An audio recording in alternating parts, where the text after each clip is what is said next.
This is the story of the haunting exorcisms of Anneliese Michel. Anneliese Michel was a woman from Germany.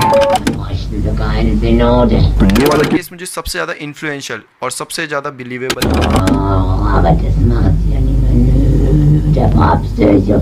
Anneliese Michel was raised as a strict Catholic. During the case of Anneliese Michel's possessions, लड़की का ऐसा कहना था कि उसके शरीर में 6 आत्माएं हैं। The exorcism of Anneliese Michel. Was the victim, Anneliese Michel, really possessed by the devil, or was her condition simply caused by an abnormality in her brain? रात में अकेले में बिल्कुल मत देखना और छोटे बच्चे इस वीडियो को बिल्कुल भी मत देखना। जो वॉइस मैं आपको सुनाने वाला हूँ वो एनालिस मिशेल की नॉर्मल वॉइस है। Ja, ich will auch für die anderen leiden, damit die nicht näher kommen und so.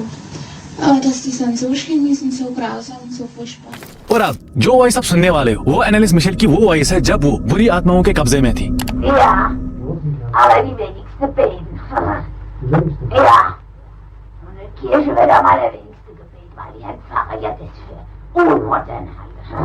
Ja. Ja. Alle? Fast. Ja, warum?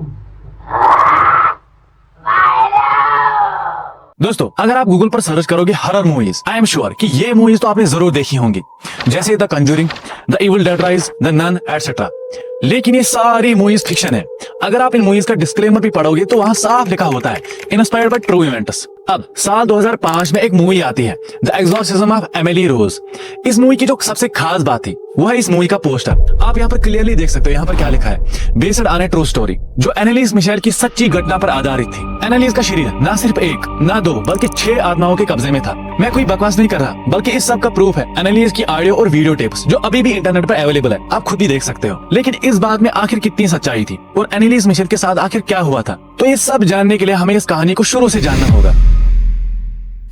ये बात है साल 1952 की, जब एनालिस का जन्म वेस्ट जर्मनी की एक स्ट्रिक्ट कैथोलिक फैमिली में होता है। एनालिस के माँ बाप बहुत ही ज्यादा धार्मिक थे। जब ये 16 साल की होती है तो अचानक एक दिन स्कूल में बेहोश पड़ती है। एना के दोस्तों का कहना है कि ये एक बहुत ही अजीब सी सिचुएशन में थी। उस रात जब एना वापस घर आती है तो रात को सोते वक्त एना का कहना है कि उसके शरीर पर कुछ हैवी चीज जैसे कोई इंसान बैठा हो। एना को पता चलता है कि उसने पेशाब कर दिया है। एनालिस के बर्ताव में अचानक इतने चेंजेस देखने के बाद उसके दोस्त और उसके घर वाले भी बहुत ज्यादा परेशान हुए थे। अब कुछ समय तक एनालिस की हालत बिल्कुल नॉर्मल रहती है until 1969। फिर से एनालिस को एक सीजर आता है और इस बार घर वाले बहुत ज्यादा परेशान होते हैं और वो उसे फैमिली डॉक्टर वाट और एक न्यूरोलॉजिस्ट डॉक्टर लूथी के पास ले जाते हैं, जहां वो एनालिस का ईईजी कराते हैं। अब ईईजी क्या होता है? इलेक्ट्रोएन्सेफेलोग्राम। ये एक ऐसा टेस्ट है जो हमारे ब्रेन की इलेक्ट्रिक एक्टिविटी को मेजर करने के लिए किया जाता है। एक्चुअली इस टेस्ट के जरिए डॉक्टर्स ये पता करते हैं कि हमारे ब्रेन पर किन चीजों से असर पड़ा है, जैसे एपिलेप्सी, स्लीप डिसऑर्डर्स या ब्रेन ट्यूमर एटसेट्रा। अब एनालिस पर टेस्ट करने के बाद डॉक्टर्स का कहना था कि एनालिस को एक बीमारी थी,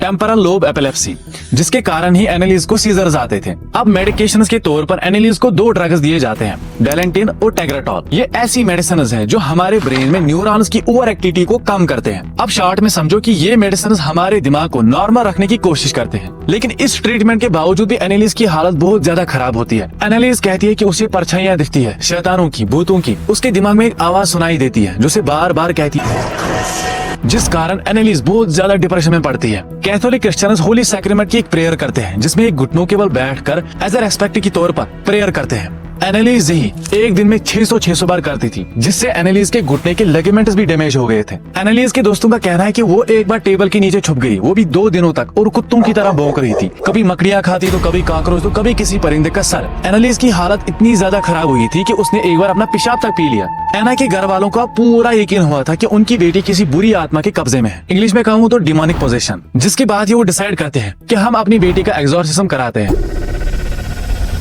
एक्सॉर्सिज्म मतलब किसी बुरी आत्मा को किसी इंसान के शरीर से भगाना या किसी जगह से भी दूर करना। और अब फाइनली वो डेट आती है 24 सितंबर 1975। बिशप जोसेफ स्टेंगल के परमिशन के अंडर 2 प्रीस्ट्स को चुना जाता है इस एक्सॉर्सिज्म को करने के लिए। और मैं खुद ये पढ़ के हैरान हुआ था कि एनालिस पर 67 एक्सॉर्सिज्म किए गए थे। जब एनालिस पर एक्सॉर्सिज्म किए जाते तो इन प्रीस्ट्स ने कुछ रिकॉर्डिंग्स रखी है जो मैं आपको सुनाने वाला हूँ।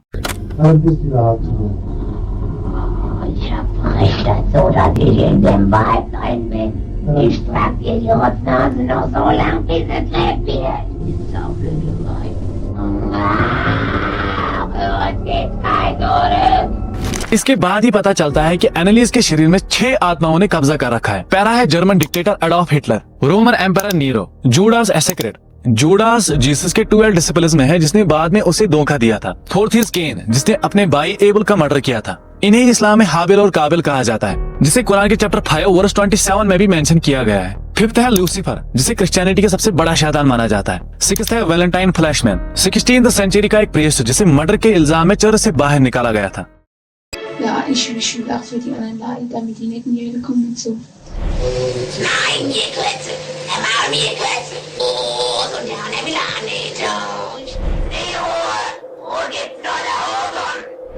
Die müssen in eigenen Seminaren ausgebildet werden, die dürfen nicht auf die anderen.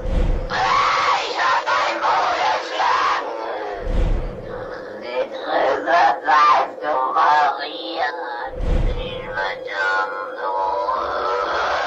एनालिस की हालत इतनी ज्यादा खराब हुई थी कि उसका वेट सिर्फ 32 केजी तक रहा था, जबकि एक 23 साल की लड़की का एवरेज वेट कम से कम 50 केजी से लेकर 65 केजी तक होना चाहिए। डॉक्टर्स का कहना है कि एनालिस को एक बीमारी थी, एनोरेक्सिया नर्वोसा, एक ऐसी मेंटल बीमारी जिसमें इंसान को लगता है कि उसका वेट बढ़ गया है तो इस कारण वो खाना पीना छोड़ देता है, लेकिन रियलिटी में ऐसा कुछ भी नहीं होता। 67 एग्जॉर्सिज्म्स करने के बाद अब डेट आती है 1 जुलाई 1967 जब उनके घर वालों को पता लगता है कि एनालिस की डेथ हो चुकी है। डॉक्टर्स की माने तो उनका कहना है कि एनालिस की डेथ मेल न्यूट्रिशन और डिहाइड्रेशन की वजह से हुई थी, जबकि ऑटोप्सी में पता चलता है कि एनालिस का ब्रेन एकदम हेल्थी था। एना की मौत के बाद उनकी फैमिली और 2 प्रीस्ट्स के खिलाफ चार्जेस फाइल किए गए।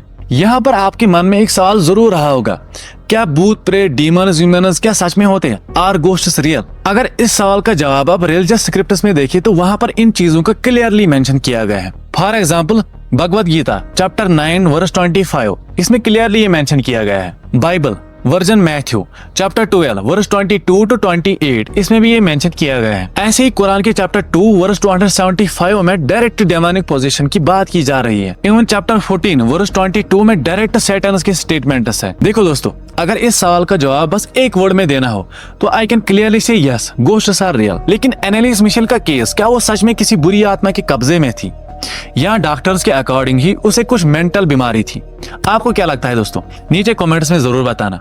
मिलते हैं अगले वीडियो में। Thanks for watching.